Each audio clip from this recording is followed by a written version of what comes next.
Hey y'all, it's your girl Barbie J here. Welcome to my channel, June BLC.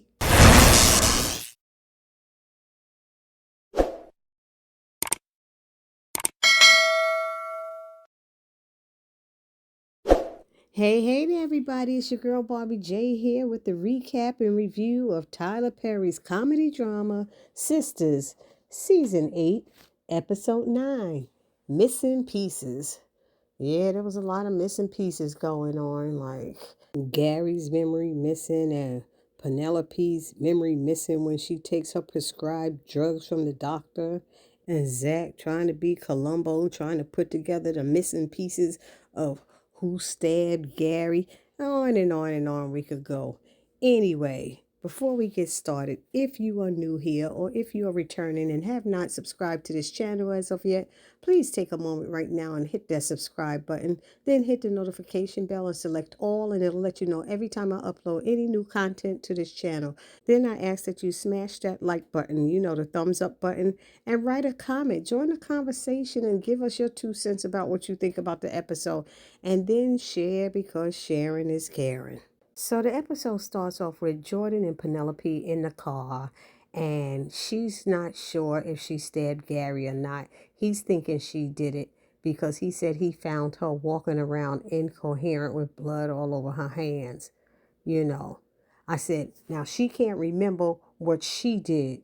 However, she is sure that Andy has set up this elaborate plan to separate Penelope and Gary so that she can marry him for herself. And I'm thinking, it's so funny how Penelope has this selective memory stuff going on. She can remember what she want to remember and piece together what she want to piece together in her little crazy mind she got going on. And she's still taking that medication. So what are you saying? Penelope, please stop with the tears. Ain't nobody going to hear it. Anyway, while she's in the car crying and telling Jordan, I must have done it. I must have done it. He's like, chill, sis, chill. I'm not going to let you go down for this. I got something. Just trust me. I'm going to go and help you out. And then all of a sudden, she gets the phone call. She says she got a phone call for Agent Watt. He wants to see her and talk to her now about Gary, and don't make him come looking for her. So that's when he decides, I'll take care of it. I got a plan. Trust me. And I was like, oh boy, here we go. Then it switches over to the scene with Fatima. It's showing Andy how to fight. But please tell me, why is it that Andy was taking off her earrings in a few episodes back, ready to throw hands after Penelope had smacked her? If she doesn't know how to fight, some bit of fighting. She held her own in that parking garage when them two females was jumping her.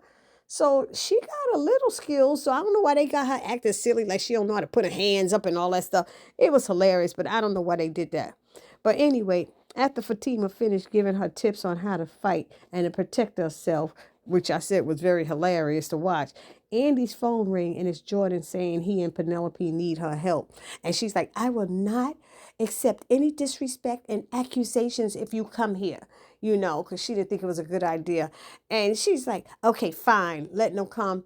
And Fatima's standing there like, say, what now? You letting them come up there after this, and that? She's like, I told them not to do this. She said, you need me to stay around? She said, no, you go on to work. Go ahead. And so Fatima left. So next we had this scene with Hayden with his friends coming from the gym. He tells him that he saw a video of Tamara and Gary having sex together and that she tried to delete it, but he uploaded it to the cloud.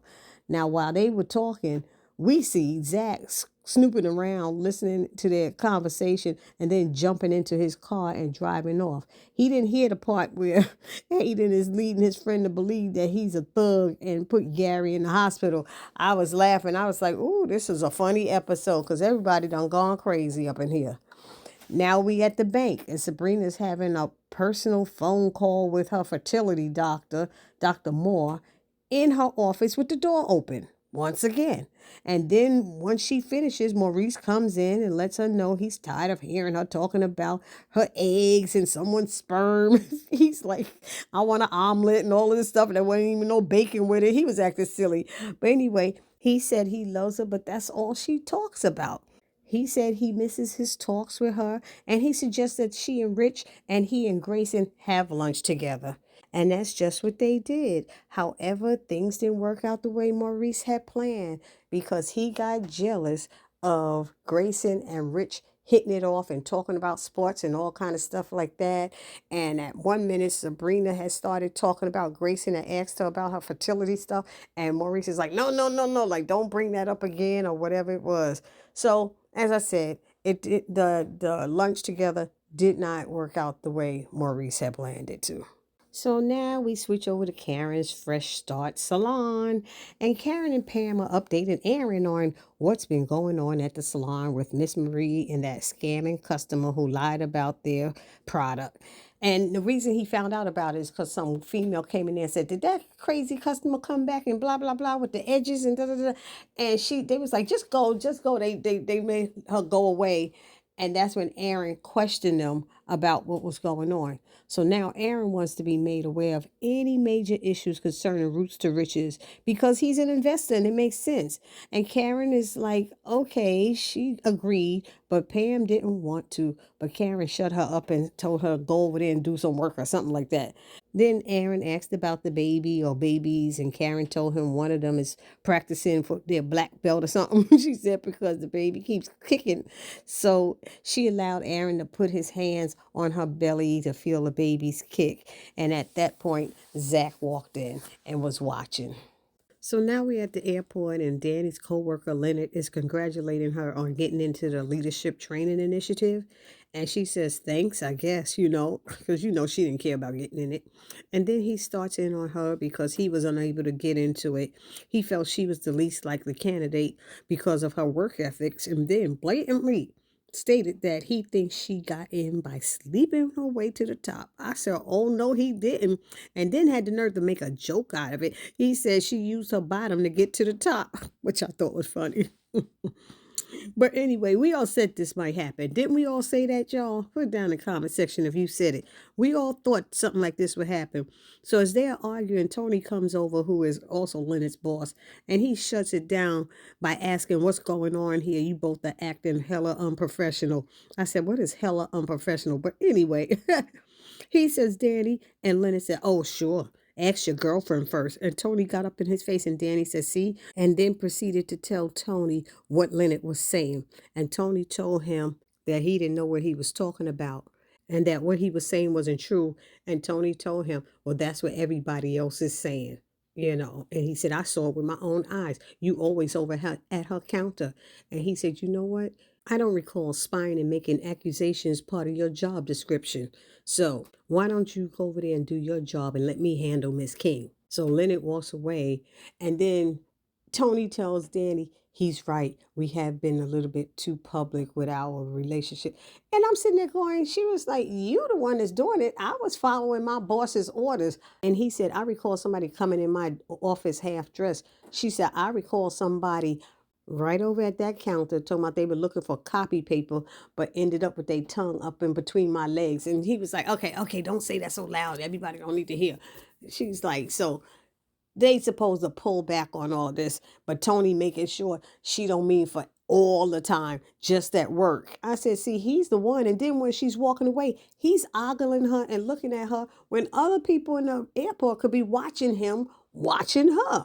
So, I mean, Tony is the issue. Y'all put it down in the comment section if y'all think Tony is the main issue with this relationship with Danny, because he's the one that keeps coming out to her counter and everybody is seeing and watching him do this.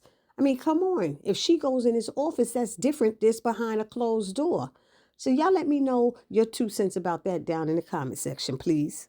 Now we have a quick scene where Zack is calling Fatima and letting her know that he found out some information about Hayden, and that was a good idea for her to tell him to follow him. And then she said, oh, yeah, he just came in now. And he said, okay, well, I'll talk to you about it later. But he said, I need to ask you. I'm close to the shop, and I want to know if I could go in there and check on Karen and the babies. And she's like, fine, I trust you. He said, okay. And she said, I trust Karen a little bit. He said, for real? She said, just a little. And then they hung up. And I know this scene came before the other scene because I already told y'all that Zack showed up at the hair salon. So forgive me for putting these 2 scenes in the wrong position while doing this recap. Y'all know I'm a little crazy anyway. So now we at the hospital, and Hudson is talking to Gary, saying he's a genius, pretending to not remember who Penelope was. And he said how he had Andy and him fooled almost a little bit or whatever. But then Gary said he doesn't know what Hudson is talking about, and then asked Hudson, "Are they friends?" Then he asked, "Does he work at the hospital?" And Hudson is so dumb, he still thinks Gary is acting until he snapped at him, saying he was tired and to come back later.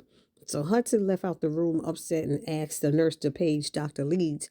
And when she steps away, Tamara arrives wearing this tight-fitting red dress with cleavage on display, y'all, and some 3 and 4 inch heels.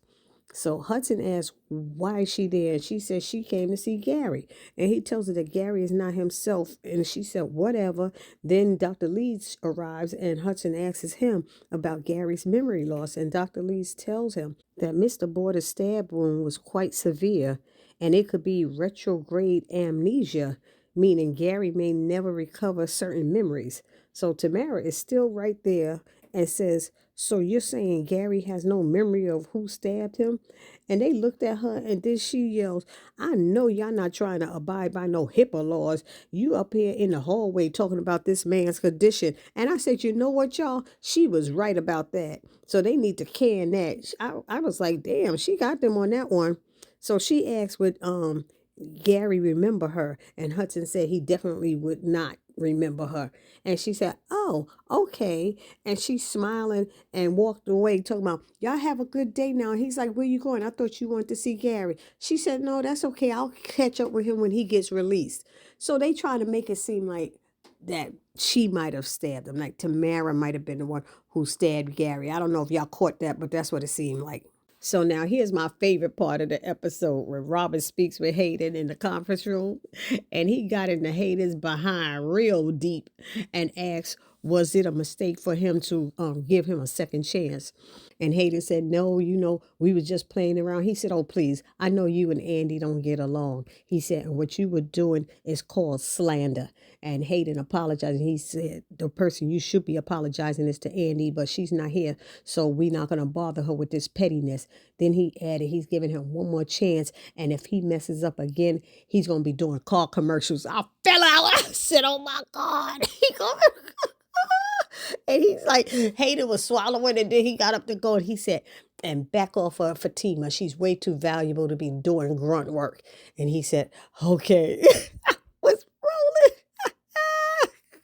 And now we back with Jordan and Penelope up in Andy's penthouse.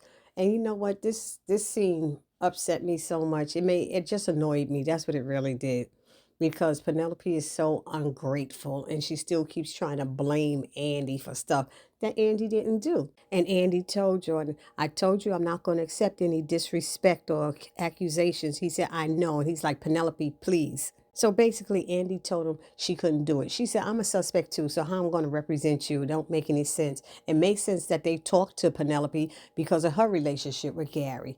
Then she told him that she thinks her legal counsel will advise her against doing it as well, which makes a lot of sense. So she was telling them, she could call somebody else, a colleague who is already aware of who Gary is and what he's all about. And Penelope's like, no, we're not going to do this. I'll take my chances with Agent Watt. And I was like, I would have been up there, okay, bye, deuces. I wouldn't have cared. She's standing there talking about, I guess that now that I'm likely the prime suspect, you're just more than happy to hand me over to the police. And she's like, no, I'm not trying to say that. I would have said, you know what, girl, you delusional. Get out my house. That's all Andy had to do. Andy's always trying to help her out. I'm like, please, girl, let it go. Especially when she up there talking about, I knew it was a mistake coming here. I don't need your damn help. I would have been up there. Peace out, my sister. That's it. I'm telling y'all. And so they left and Jordan's looking at Andy like, I'm sorry, but please, please still help. I'm like, no. Penelope's the one who can't afford a hot shot attorney because Gary took all her money, spent up all her credit cards. Well, that's what you get. Your dumb butt putting all that negative energy on the one person who was trying to help you and you were unappreciative of it. Now we have a scene with Fatima and Robin is calling her into the conference room letting her know that he had a stern talk with Hayden and that she shouldn't have any more problems with him, and that if she does, to let him know. And she's like, okay, thank you, Robin. So she leaves out of the conference room with glass windows now, and she's looking at him as she left, and she's like, what is your game, Robin? And as she's walking down the hall, there's Hayden there. Hello, Fatima. Uh, um, I would need your help. I would appreciate if you can help with this Miss Marie Ellis and her investment in Roots to Riches with this owner, Karen Mott. I think you know who she is. And it's like, we just want to make sure she's not getting into a bad investment. Thank you and have a nice day. And Fatima was trying not to laugh. She was like, okay. And she walked away with a smirk on her face. And when she went past him, he looked angry. He was like, oh, like that almost killed him to be nice to her. It was so funny.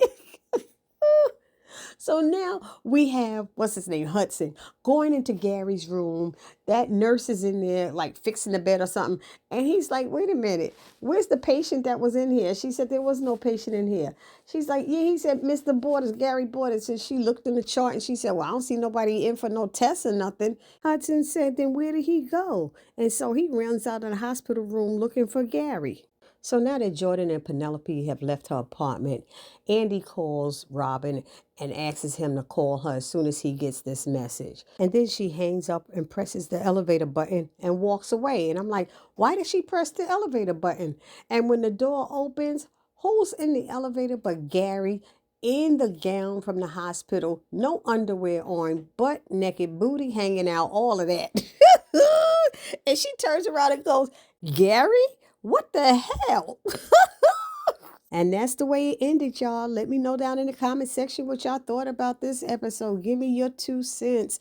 I'm sorry it was late putting it up, but I had funerals going on and busy Saturday, and I end up having a busy Sunday. So I am so sorry I'm putting this up late. Please forgive me, and I will see you all in the next video. It's your girl, Barbie J, saying please do not forget to subscribe to this channel, like this video, write a comment, and join the conversation and share, because sharing is caring.